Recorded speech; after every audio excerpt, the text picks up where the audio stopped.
Have you ever felt like your business is growing, but you're still stuck in the middle of the chaos? Like it's running you instead of you running it? You're not alone. So many entrepreneurs reach that point where success starts feeling heavier, not lighter. The truth is, growth and scale aren't the same thing. And if you don't make a few key shifts as a leader, your business will begin draining you and start to slow you down. Welcome back to another episode of the Vital Wealth Strategies podcast. I'm your host, Patrick Lonergan, and today's episode is going to be a game changer if you're ready to finally scale your business without burning out.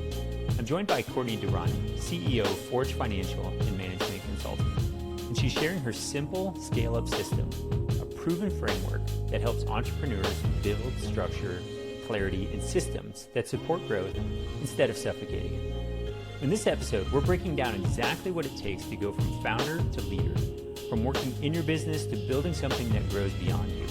Courtney's going to walk us through how to build business intelligence, how to create visibility in your numbers, and how to align your people, systems, and strategies so your business finally feels like it's working for you, not against you. If you've ever wondered why you're working harder than ever but not seeing the results you expected, you're going to want to listen to the very end of this episode.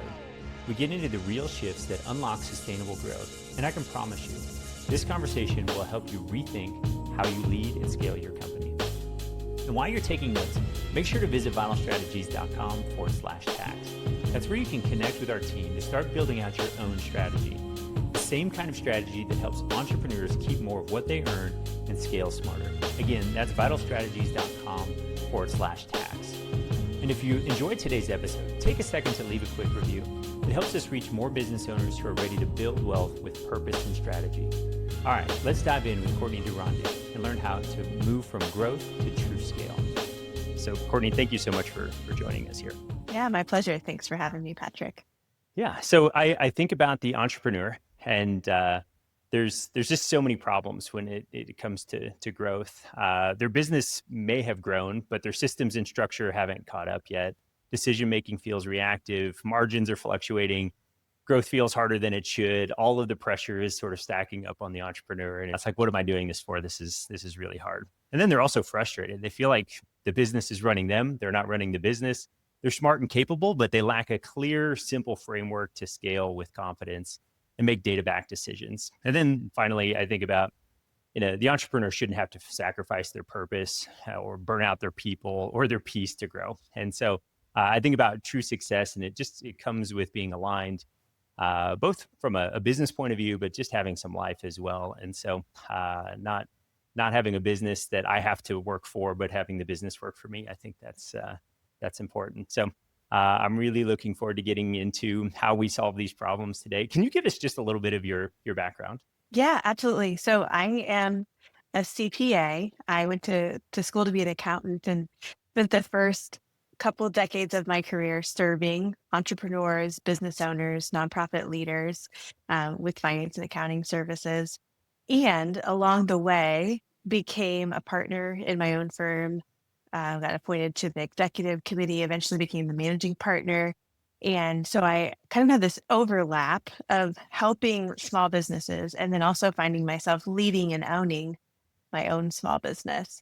And so it just gave me this additional perspective on how the things I understood about finance helped me to make decisions in our business as an owner and a leader, but also how there's so many things beyond finance, like productivity and human intelligence and leadership that also went into it. And so eventually we launched a management consulting side of our firm to expand beyond finance. And that's where I get to help other leaders and founders to scale themselves and their organizations across all those areas. So we focus on finance, leadership, productivity, and human intelligence, but it's all rooted in my own experience of my career and then eventually leadership and business ownership.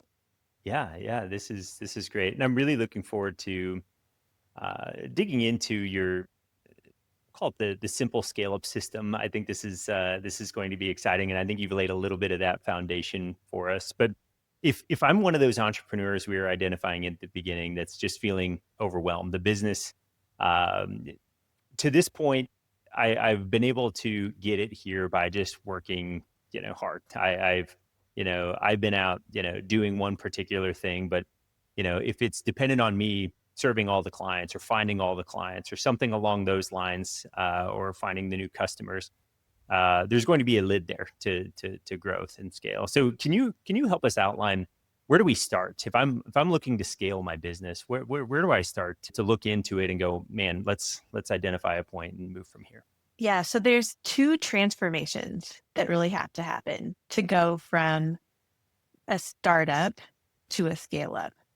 Hmm. And what often happens is established businesses. So businesses that have made it well past startup, they've found their customers, they've found their client base, they've found their products, they've added employees, they're established. They're beyond startup, but they're thinking and acting like a startup. So two Hmm. shifts to truly go beyond startup to scale up. One is in you.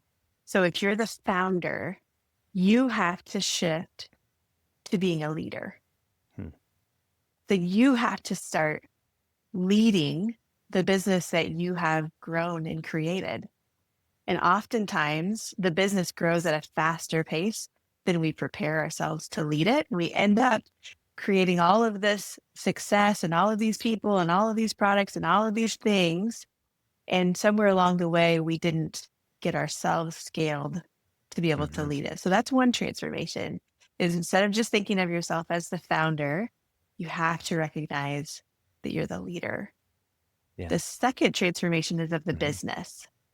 And so you have to go from being at the center of everything and knowing everything that's going on because you're somehow connected to each item to being able to have systems and processes that allow the business to grow without you being involved in every single step of the way. Yeah. This is great. So I love the fact that we've got to go through these transformations. I can imagine depending on the business, it's going to be different for every single organization. Some organizations might have great systems and processes, but there's a leadership ceiling currently. The founder may be like, okay, I'm just used to holding on to everything and sort of running with it. Can we talk a little bit more about that evolution that needs to change or take place in the leadership and how that comes to be? Because as I know, oftentimes in my life that can be, if I saw my weak spots, I would go ahead and fix them. And I'm gonna think about the most successful people on the planet. We think about, it's easy to see like athletes. The best athletes on the planet have coaches. They actually have a number of coaches. They might have a strength and conditioning coach. They might have somebody that helps them with nutrition. Then they've got their coach in their particular field that's like can see the way they're doing things and go, hey, whether it's a golf coach that adjusts the swing or a basketball coach that's designing a play to take care of their uh, take advantage of all the opportunities. So yeah, can you help me understand how we help a leader transform? Because I think that can be challenging. Yeah. So there's a couple things involved here. One, I would say each person, leader or not, has unique gifts, strengths, and abilities. And that's really the human intelligence component of the simple scale up system. It's this understanding that if we know those gifts and strengths and we leverage them, we'll be more effective and we'll be more fulfilled. None more true and pronounced than the leader. So part of it is increasing your own self awareness and knowing the things that you're wired and made to do and the things that you're not. And then finding other people to do the things that you're not wired to do. Not because you're a loser, but because Right. we aren't any of us made to do Hmm. everything. So you might be a great innovator. That's what made you a great founder is you have all these Hmm. ideas, but building them into the repeatable systems that sustain what you created might not be your gift. That doesn't mean Hmm. you have to move on and start over, although you could. That might be part of your journey is just to keep creating. But there is likely a path to scale what you've created by bringing in other people who have the gift and systematizing and Hmm. building processes. So that's one thing is just knowing who you are and what your strengths are and playing to those, and then recognizing the tremendous value of having a diversity of those other strengths and gifts on your team to help round everything out. Yeah. Yeah, I love this. I'm a fan of Dan Sullivan and Strategic Coach, and he talks about unique ability. And like once you figure out what that is, the more time you spend there and the more you can build your team around you to help you run and execute on the business, the better, the more life satisfaction you're going to have and the better your business is going to run because it's going to get you out of the things that are slowing the whole organization down. And you can find somebody that their unique ability is to do that thing that you're not great at. And Mhm. I think I'm somewhat fortunate because I'm so bad at the things that I don't enjoy that like for my business to survive, I had to hire people early to just get us through the sort of beginning phases, and it allowed us, I think, to grow a little farther, faster from by me just getting out of the way. So Yeah, I think that's that's getting out of the way is a great way to be able to scale because you start to realize if I'm not involved in every single thing anymore, I'm going to have to create systems and processes that make sure that I have mhm, visibility still on what's going on, even if I'm not central to it, and that things get replicated in a way that still aligns with my vision, my values. And that can yeah, be a real challenge to growth. When you have growth without the structure to support it, you can look up and all of a sudden your business has morphed into something completely different than what you wanted. And yeah, that can be really frustrating. And mm, so being able to recognize that you can't do it all on your own. mhm, And even if you are a unique individual who is very gifted in lots of different ways, your capacity will limit you. So even if mhm, your capabilities there, eventually there are not enough hours in the day, days in the week for you to do all of these things without being the limiting factor on yeah, your growth. So either way, you're going to need to recognize what is needed, what you bring to the table and what is needed either from mhm. capacity or capability, and then build a team of other people around you. Yeah, I think this is great. I'm curious. You brought up a couple points on vision and mission, and I think about those things. You know, the scriptures tell us without a vision, the people perish, and so I think about you bringing that up. How important is it for an organization to be very clear on, I'll call it mission, vision, core values, have those articulated in a document, and then I'm also a Patrick Lencioni fan. I think he talks a lot about like getting the message out. You know, you've got to keep saying these things over and over again to make sure that everybody understands. How important is creating that I don't know, mission vision to help run the business like we're talking about. Yeah, I think it's crucial. So in the simple scale up system, we have 10 principles of leadership. And one of them is know who you are and where you're going. Mm, And that is really about knowing your vision and your purpose and values. So vision is aspirational. So it may be 3 years out, big picture. Who do you want to become as a leader? How do you want to serve your customers? What results do you want to get? We have a tool called a vision snapshot where you actually cast out in these 6 different areas where you want to be into the future. But it's something that is aspirational, long term, and it's a tool once you have it to let you filter opportunities, make decisions. Does this get us closer to where we're going or farther away? And it's also a magnet for resources. As soon as you know where you're going and you can articulate that to somebody else, people want to help you. And they say, oh, I know what you're doing. I could connect you to this person, or could you help me with this? But as long mhm. as you're unclear, it's really hard for other people to resource you. And then it's in terms of from a communication standpoint, like Lencioni's saying, you have to, in his words, galvanize people around Mhm. you. It's really hard to galvanize people around you if you aren't clear on where you're going. So where you're going, vision, and then who you are, values and purpose. Yeah. Your core values aren't just, or they shouldn't be just words on the wall or on the website. They should actually be really guardrails for your team about what we do here, how we behave, how we interact with each other and with our customers and with our clients. They should be a way that people can make decisions about how to respond to something within a team or a client without having to ask you, because Yeah. they know the values and your purpose, why you exist, what you're here to do as an organization. Those three things should come together to be a filter and a magnet. When you're faced with decisions, does this get us closer to where we're going? Does it match who we are? And then a magnet for resources. The more clear you are and share those, the more you'll just, it almost feels magical. It's unreal how somebody, if they can articulate that, it attracts resources to them immediately. This is great. This is great.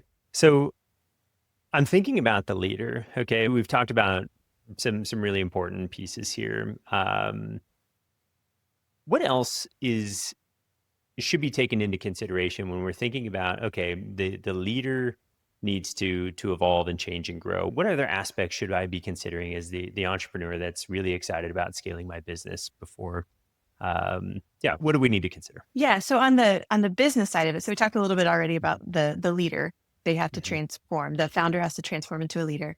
The business has to transform from relying on instincts to insights.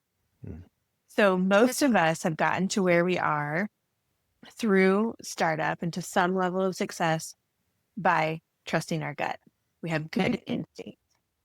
But to scale to the next level, we have to transform our business operationally to a steady stream of information and insights, what we call business intelligence. Mm. And so it doesn't mean that you abandon your gut and you don't trust your instincts. But what I want you to think about is that our instincts or our gut is based on our experience and our emotions. And our experience is limited to what we've done before.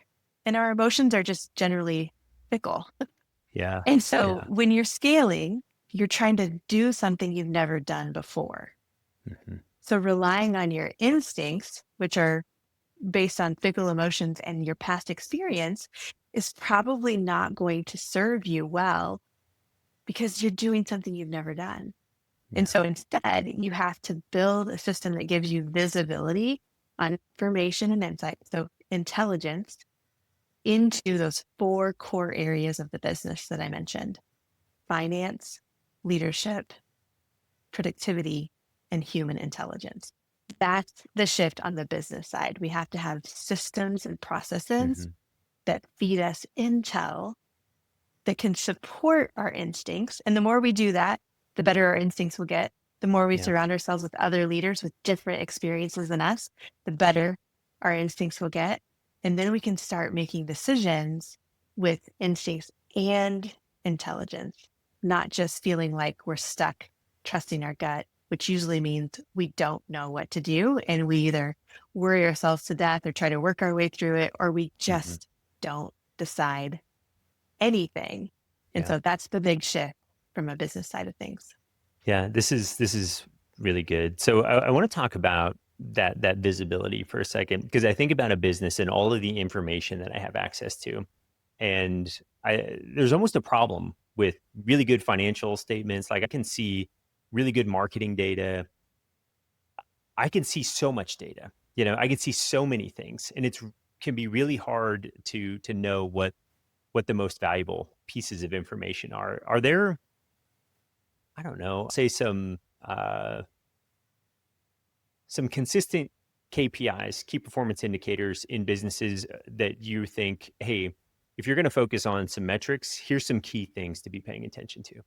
Yes, we do. We have a book that's a framework overview of the Simple Scale Up system. In each of the chapters, there's a page that says key metrics for this core area. So there's key metrics for finance, key metrics for leadership, productivity, and human intelligence. But just and that's available to your readers to download for free if they'd like to grab that ebook. Yeah. But to give you some examples, so from a productivity standpoint, this is about how we mobilize plans and resources, how we make sure that our people are doing the things that they should be doing that align with their roles, are doing efficiently, effectively.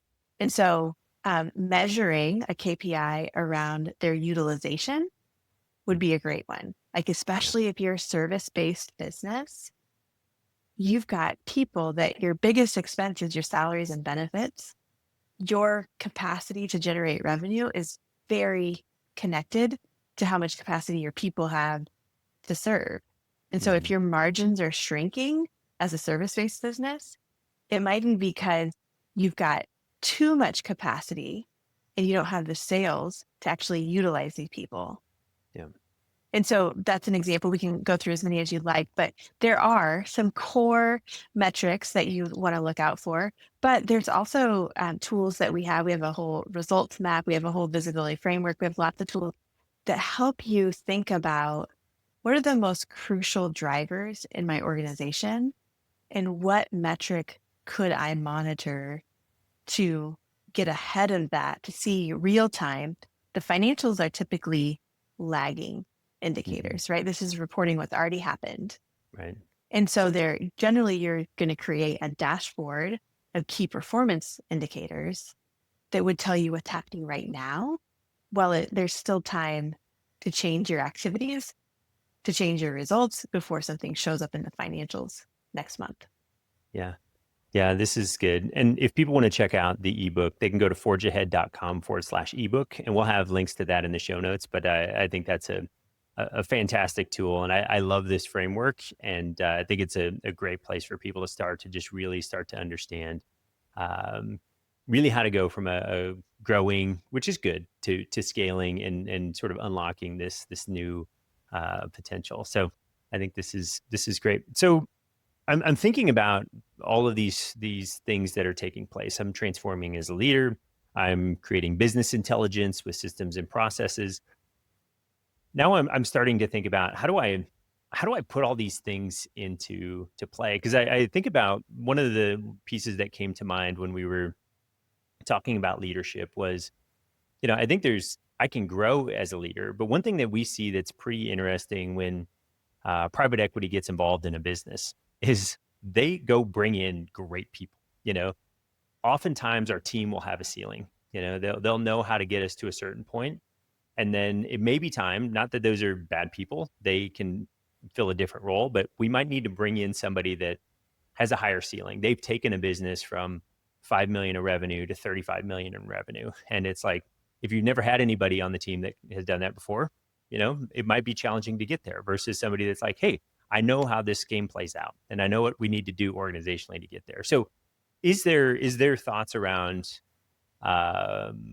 we can develop our leaders internally, but sometimes we may have to go bring somebody in externally that has been there and been on that track before? Yeah, absolutely. And really what you want to do is understand the role that you need for where you're going. So if you think about your organizational chart or your accountability chart, something that has the structure of the different seats that are within your organization, the different teams that you have, and the core accountabilities of those roles. You've got what it is today. And then if you look at your vision, which we talked about where you're going over the next 3 years, you want another version that says, to be that company, what structure, what roles do I need? And then we even have on our vision snapshot, one of the 6 lanes of the business that you're looking at, who I am as a leader. So it's baked right into your vision as far as who do you need to be as a leader. If you craft your organizational chart, current state and future state, that also helps you create this bridge between the team you have today and the team you need for where you're going. And like you said, some of those people may be able to grow with you and you might need some of their roles. They might be able to develop into other roles. And other times you might have to bring in additional or different team members because it's a different game. Like the business that you're creating is a bit different than the business that you're leading today. And so just like you have to grow and evolve as a leader, your team has to grow and evolve as well. And so we have some different tools that we use to help people work through this in terms of right fit assessments or skill gap assessments, professional development plans, all these different tools where essentially in our system, the simple scale up system, almost everything goes through this 3-step process of diagnose, design, and drive. So a lot of the assessments are the diagnostic phase. What's happening here? What do we need? The Hmm. design is creating what we want it to be, and then drive is actually executing and carrying it out. And it's not a line, it's a circle.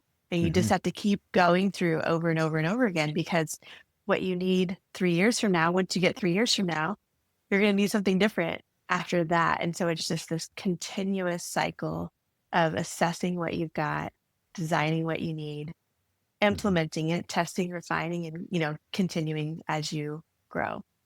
Yeah. And I love what you're saying with your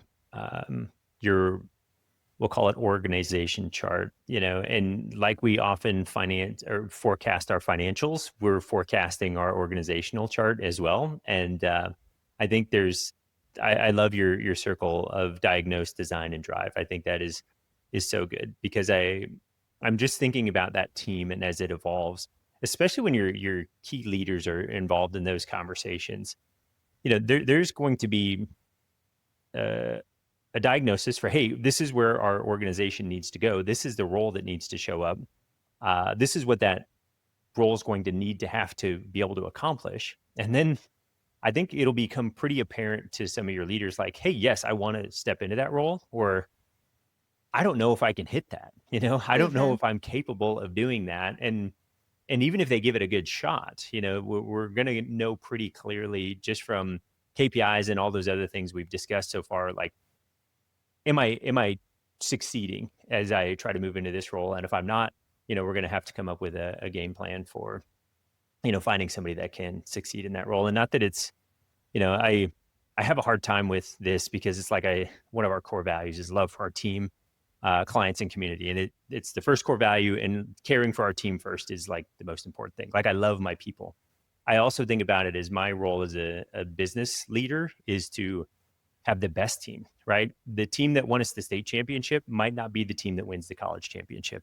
And that team might not be the one that won the, NFL championship or, professional championship, whatever we're thinking about. And so, um, not that people, need to exit the organization, but it's like we might have to bring in, a top tier quarterback for us to get to the next level. And I think that's, um, I think that's important for everybody to be aware of because my heart wants to hang on to people, and that's great. But I also want to run an excellent business, and sometimes we have to make changes there. And I think there's also it can be really frustrating for somebody to be in a role that they're just not succeeding in, Hmm. and it might be best for them to find a new role in the organization or find a new role somewhere else. One of the things we talk about is when we hire people is we want to put you in a position to thrive. And if we ever get to a point where we're capping out and we don't have a position for you, you're obligated to go do what's best for you. And that might mean finding a new job in a new organization. And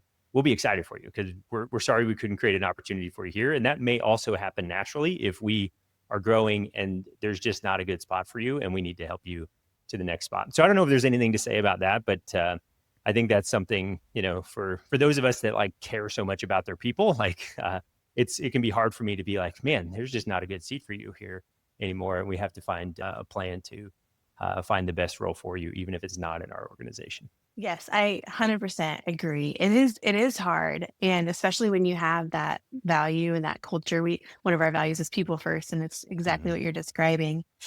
And I think what you hit on in the end is the key to what we keep in mind is that if someone no longer fits, we're actually helping them by getting them on to somewhere where they do fit.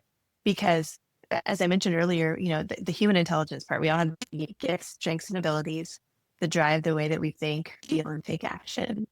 When we leverage them, we are more effective, but we're also more fulfilled. Hmm. So if someone is continuously working outside of their gifts and strengths in a role that doesn't fit, they're not fulfilled. Their energy is drained. They're Yeah. frustrated. And so it's actually really good leadership and stewardship, that if we don't have a role that they can use their gifts and strengths, that we need to help them find a place where they can. We really look at it through three different lenses when we're looking at fit. So if you've got your org chart, these are the roles that we need. How do I decide if people fit them? So three different criteria. First is values alignment. Do they share our core values? Do they consistently exhibit them in their behavior? If not, it doesn't matter about the next two. If they don't fit our values, I promise you, it'll be problems. It'll change your culture in ways that you do not want. So first gate, do they fit our values? If not, we're done. If so, next gate, do they have the capabilities to do this role? Do they have the expertise, the education, the training, the capabilities of the core responsibility of the role?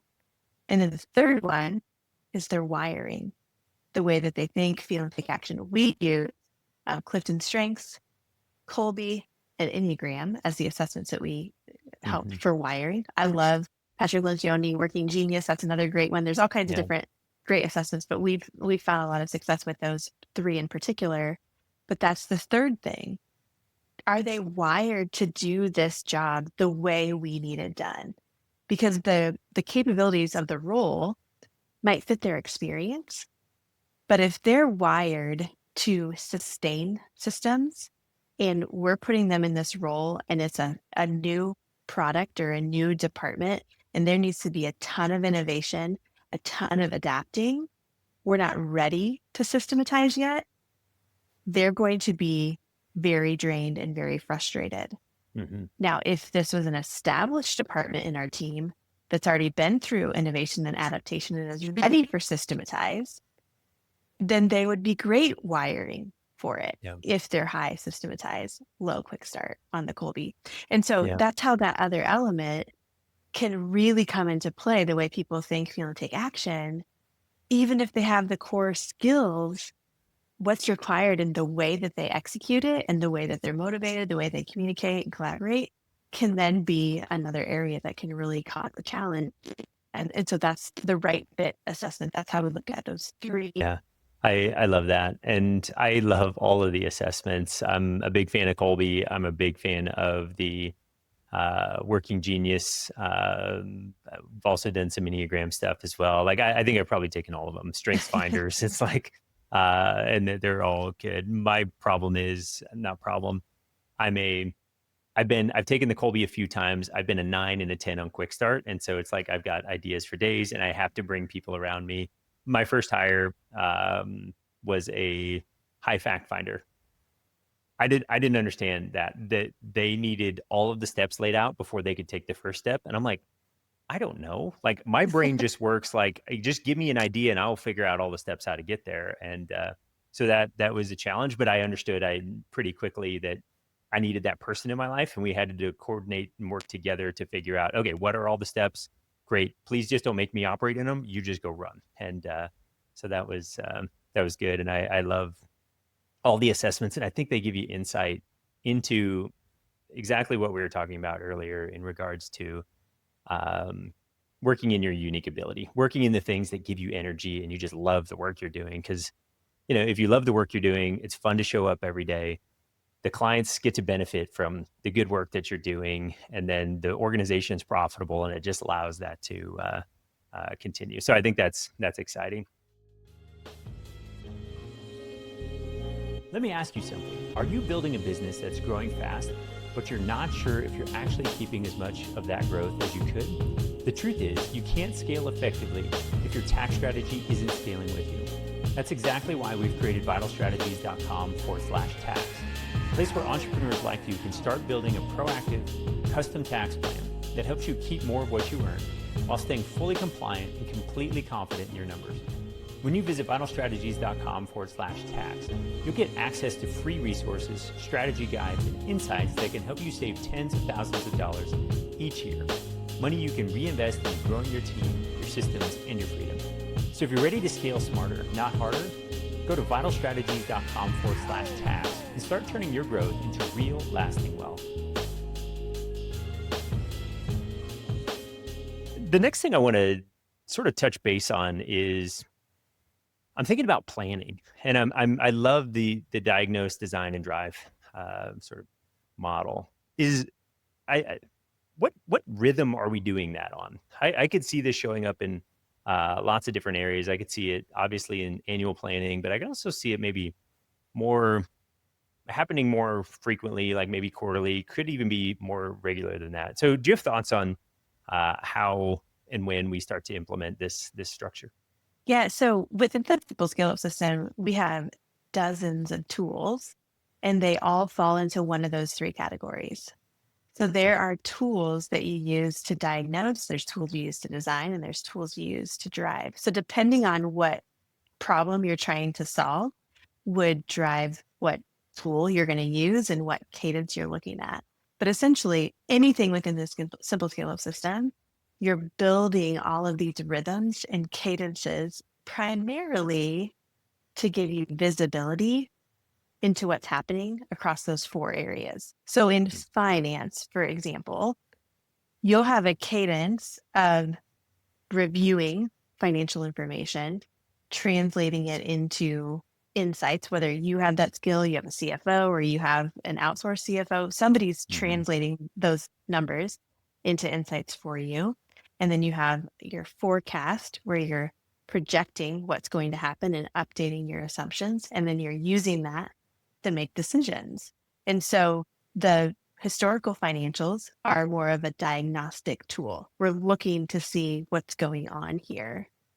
The forecasting is really a design tool where we're designing the future that we want. We're forecasting the future. And then the drive tool is the meeting cadence where we actually review these insights and talk as a leadership team about what are we going to do if the forecast doesn't pan out the way we want it to. We need to make different decisions. We thought this would happen. Here's what's actually happening. Now we need to flex our plans. And so having a leadership meeting or having a weekly dashboard that you review that gives some of these types of real-time things, those are drive tools. And so we have lots of different rhythms that are Mm-hmm. built in, cadences of meetings, asynchronous communication where you don't need to meet, but you need to provide an update and somebody needs to review it. Meetings with leaders, meetings one-on-one, reporting cadences, meetings with your whole team. There's all kinds of systems that we have built in here. And so, but what it boils down to, Patrick, is the problem that you're trying to solve. And then that's where you've got to implement the certain phases to get Mm-hmm. those things done. Yeah, this is really really good. So I'm thinking about the intelligence we've been talking about, the business intelligence, sort of the people intelligence. Is there anything else we should be talking about on sort of laying this foundation for scaling? Because I think this is so important for businesses that are trying to grow, that are sort of stuck at a ceiling, and they keep trying to bust through, but they might be at that revenue number, and they're just not making progress. So, is there anything else we should be talking about? Because I've got a few other questions, but I want to make sure that we're covering all these things first. Yeah, I think, if you had to start somewhere, if you're saying, man, this all sounds really helpful but where do I even Hmm. begin? I really think strategic planning is a great starting place. So our strategic planning process or framework is three parts. Long term, where you're setting that 3-year vision Hmm. and broad strategies. Where am I going? Where am I starting from? How am I going to get there directionally? Yeah. The second part of it is annual planning. What are my goals for next year to get another year closer to that vision? And what projects do me and my team have to execute to achieve those goals? And then the third part is implementation planning. What do we need to do to create visibility and rhythms within our days, weeks, and quarters, actually implement these things, to Hmm. execute these projects and achieve these goals and get closer to our vision? Any one of those parts of the process without all three, you'll likely not get there. Hmm. We call it the planning gap, the gap between your intentions and your execution. Yeah. And you might fall into that gap because you don't have a long-term plan that you're executing, but it's not connected to any bigger long-term picture. So you're Hmm. doing stuff, but Yeah. it's not getting you anywhere you're intending to go. You're essentially drifting. Or you might have the vision for the 3 year and the broad strategies, but you don't ever decide how much of that you're going to do next year. Even if you share with your team, then all of a sudden your team thinks, oh, this is our plan. And they think we're going to do all this next year. And it's 3 year, long term. It takes a long Mhm. time. And people Yeah. start to get frustrated. We're not moving fast enough. Or maybe you have those first two, but you don't ever change what you and your team do every day, every week, and every quarter. Then you're most likely going to get sucked back into whatever's urgent and important Yeah. and get distracted and not get those things implemented. So I really think that 3-part process of getting clear about where you want to go, how you're going to get there, what are we going to do this year, and then Hmm. aligning your people and your rhythms and your budget Yeah. to achieve those. That is where we have found such great success for ourselves, and then that's what we teach to our clients. I have a book coming out later this fall on that whole process as well, because it has been so transformational for the clients that we serve.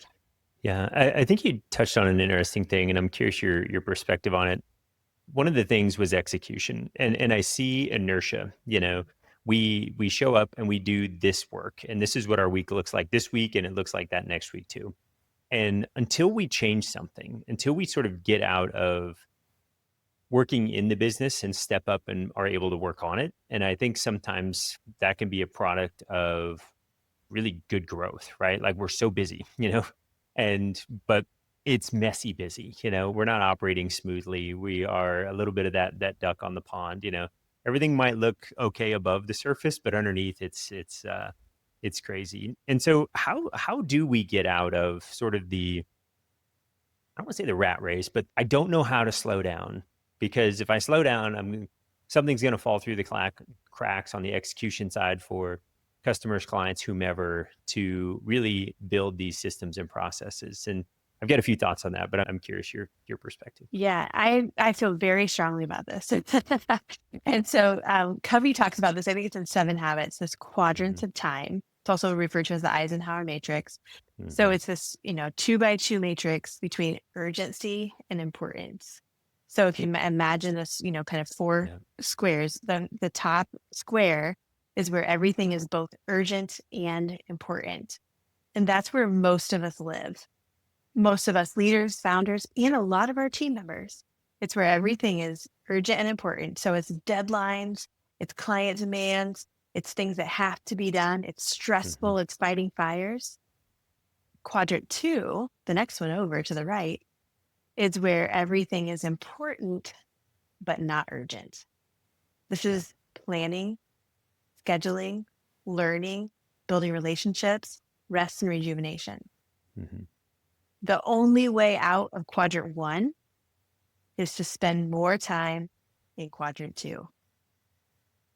And it feels counterintuitive when, like you said, you're just pedaling like crazy to keep things going. It feels weird to stop and plan, stop Yeah. and rest, stop and build a relationship, stop and schedule, stop and Hmm. learn. Those feel like a luxury that we don't have time for, but I promise you, it is the only way out. Spend more time in quadrant two is the only way to get out of quadrant one. Yeah, and I love all of this. And Cal Newport wrote a great book called Deep Work, and he talks about these things, and just finding the time, and going back to a Covey, the rocks concept. If you put the big rocks in first, and then put the small rocks, and then the gravel, and then the sand or what have you, it all fits. But if you put the sand and the gravel and you put them in the wrong order, and you try to fit the big rocks in at the end, there's no room. And Mm-hmm. so I think that's a critical piece of uh, doing these things. And there's another book, Essentialism, that I think sort of fits right in line with that. Just doing, the essential things, and so much of what we do is not essential, even though we think it may be. And I think that what that does is it might be a little painful in the short term, but I heard this once, and I wish I could attribute the an author, but it was, if something takes you, let's say 15 minutes, and you do it every day, be willing to commit 20 times that time to train somebody to do it. And you're like, 20 times? That's an unbelievable amount of time that I would invest in somebody. But it's like, no, it's really 20 days worth of work. And then after that, you're done. You never have to touch it again, because now you have somebody that can take and execute on that piece. And so I think about both delegation and working on those important pieces. I generally feel like as owners, we like to hang on to too much stuff, and we should let more of it go. And it'll allow us to go, like, trust your people. They're Mhm. really good. You hired them for a reason, and give them an opportunity to thrive. So I Yeah. think fantastic.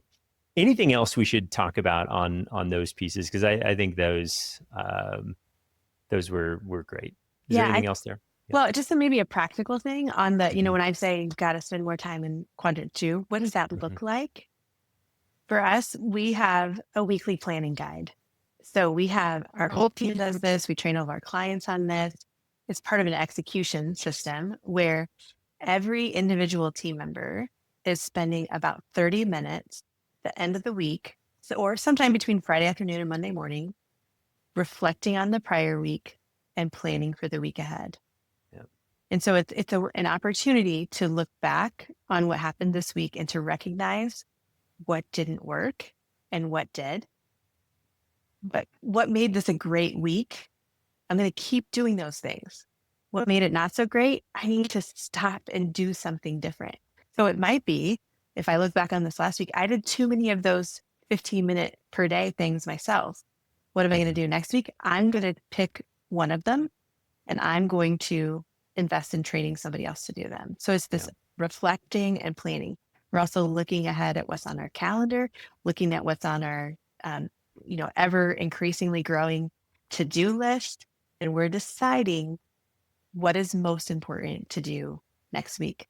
I'm a big fan of the full focus planner, Michael Hmm. Hyatt's full focus Yeah. system. We recommend that as a very practical tool for doing something like this. There's pages in there for a weekly planning process that's very similar to this, Yeah. but creating this rhythm where every week you reflect on the prior week and you Hmm. plan for the week ahead and you set your priorities for the next week. Now, to make it an execution system with your team, then you share those weekly priorities with your leader. And if you're a leader, you review the priorities of your Hmm. team. And that way, before they start executing next week, you make sure the things they're prioritizing align with your goals and your vision and it's the right things.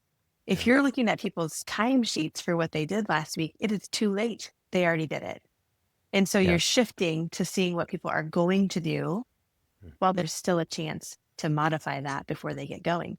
But that requires that your team has actually planned what they're going to do next week. And so Hmm. it's helpful for them and it's helpful for you as the leader to make sure that everything lines up. Yeah, there's so many good things. I do love the full focus planner. I thought I had it on my desk, but it's just a little out of reach. So I have one. I love that it's analog. It's old school. It's paper and pen. It's not a new digital thing, and it makes me like slow down and think. So I love the full focus planner by Michael Hyatt. You can subscribe to that, and they'll just keep sending them to you, and you can just keep filling them out. I think it's wonderful. Um, I also love what you're talking about here, because I think there's a level that people are like, "Oh, I hired great people. I don't need to like sort of micromanage them." I don't think this is micromanagement. I think it goes back to our conversation around coaching earlier, and like the best in the world have coaches, and I think it's our job to help coach and develop and train our people. And an opportunity there is go, hey, we're going to do this organizationally. We're going to review Monday morning, the or Friday afternoon, whatever rhythm we think makes the most sense on the direction we think we're going for next week, and then we can make any fine tuning adjustments, because again, I know the direction we're headed as an organization. I've outlined the vision. I may not have communicated that as clearly as I maybe should, and then I can like make sure that if I haven't communicated that effectively, I've got a new opportunity and I can realign people for keeping everybody on the right track. You think about, if we're all rowing in the same direction, we're going to get there so much more efficiently, effectively than if we're moving in different directions. So that's wonderful.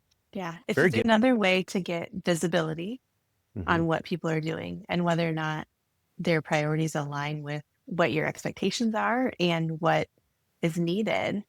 It's also a built-in accountability structure. Hmm. Yeah. Different people have different responses around accountability. Gretchen Rubin has a really great book called The Four Tendencies that talks about these four different ways that people handle accountability.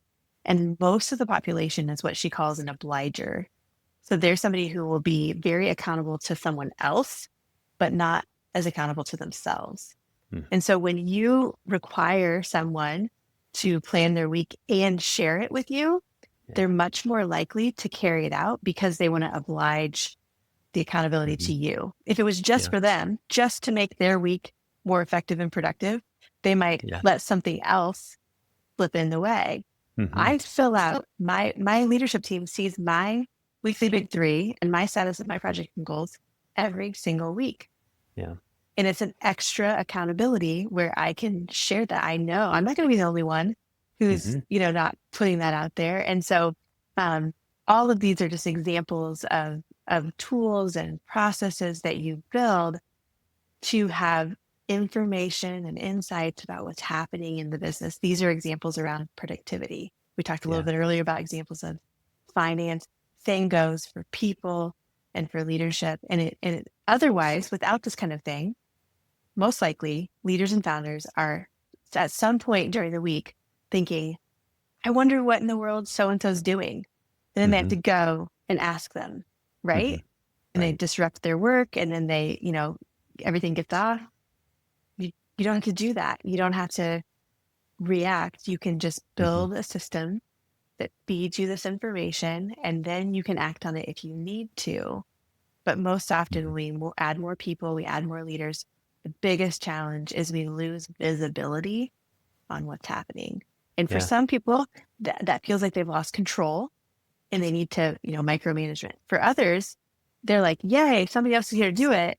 And then they've lost really the ability to impact the quality and the values and the way it's carried out. So it might all be getting done, just no longer aligns with who you are and where you're going. And so Yeah. there's all kinds of benefits to having these systems, but it's really a huge difference between thinking and functioning like a startup and thinking Yeah. and functioning like a scale up. Yeah. I love this whole thinking, and I think there's a couple resources I want to point people to, because I think having awareness of where we're at is so good. So the first one is the assessment that you've put together. It's assessments with an S .forgeahead.com. And it probably takes 10-15 minutes to get through that assessment, but I think it's great. I think everybody should go check that out. We'll have links to that in the show notes. But again, assessments.forgeahead.com. And then also we talked about this earlier, but forgeahead.com/ebook to get the book that where we can really get this simple scale up system in one uh, condensed package, so you can look at it and go, yeah, this is great.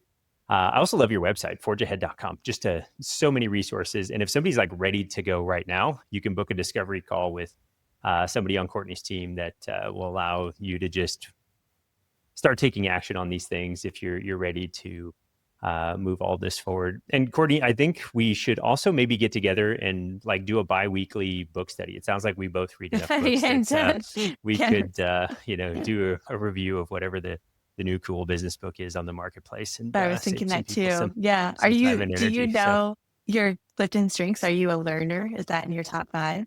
Is that what I drives that? I I am, and my team makes fun of me. I've got an Audible account that I crank through books at like 2.5 speed, and they're like, "Oh my gosh!" No, anytime somebody brings up a book, I'm like, if I haven't listened to it, I'm getting it. So, yes, I do love the learning side of things. So, Yeah, yeah, same here. I think it's my number three top Clifton yeah, strength is learner. yeah. I'll have to look up where it's at on my list, but I know it's in there because I just get so much joy out of Hmm. learning a new thing and synthesizing some ideas and mixing them together, and then I go off and quick start a new deal, and they're like, "Would you please just sit down for a minute?" So, um, Courtney, this has been great.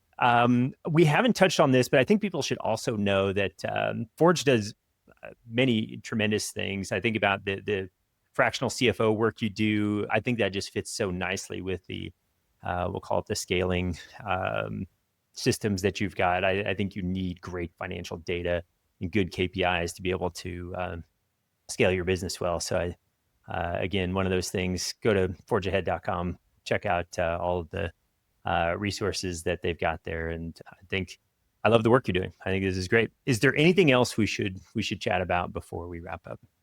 I think we've covered a lot, and I feel good. I hope that this has been helpful to your listeners. And like you said, we have financial and management consulting. So on the finance side, virtual CFOs and controllers for that ongoing visibility and predictability in your finances. We have an audit practice that for those who need external financial reporting, assurance on their statement, the tax advisory team, and then I get to do the work in the group business coaching program called Scaling Leader. That's really where, maybe that's what we should mention, I guess, is that all these things that we've talked about in the Simple Scale Up system come to life in Scaling Leader, which is our group business coaching program. So we're meeting together every quarter for 2 or 3 day events. It's an annual paths with a 3-year curriculum. We've got virtual events and roundtables and one-on-one coaching sessions in between. But essentially, in Scaling Leader, we've taken certain problems that scaling leaders and organizations face, pulled together the different tools and steps and principles from the Simple Scale Up system to solve that problem. And we teach it to clients in those 2 or 3 day workshops. So coming up in December, the topic is follow the money. And we're going to help leaders and executives understand how understanding the story the money tells about your organization and how to translate that can help you to make decisions. We'll talk about our system of visibility, how you create meaningful, relevant scorecards and dashboards. And each quarter we do something like that, either around productivity, leadership, finance, or human intelligence. Yeah, this is wonderful. And I think it's so, I think we're undervaluing getting together in person and being disconnected from the business for 3 or 4 days to really focus on really moving these high level concepts forward. I think it's great. I think it's one of those things that really can't be done virtually. So Courtney, this has been a fantastic conversation. I appreciate all of this. We'll have notes to all of the resources in the show notes, but thank you so much for joining us here today. Thank you, Patrick. Thanks for having me. Thanks so much for tuning into this week's episode of the Vital Wealth Strategies podcast. I hope you found real value in today's conversation with Courtney De Ronde, and that it gave you some new ideas on how to scale your business with clarity and confidence. If you did, take a moment to share this episode with another entrepreneur who could use it. The more business owners who learn how to grow strategically, the stronger our community becomes. And if you haven't yet, please leave a quick review. It only takes a minute and helps more people discover the show. And if you're ready to start building out your own strategy, head over to vitalstrategies.com/tax.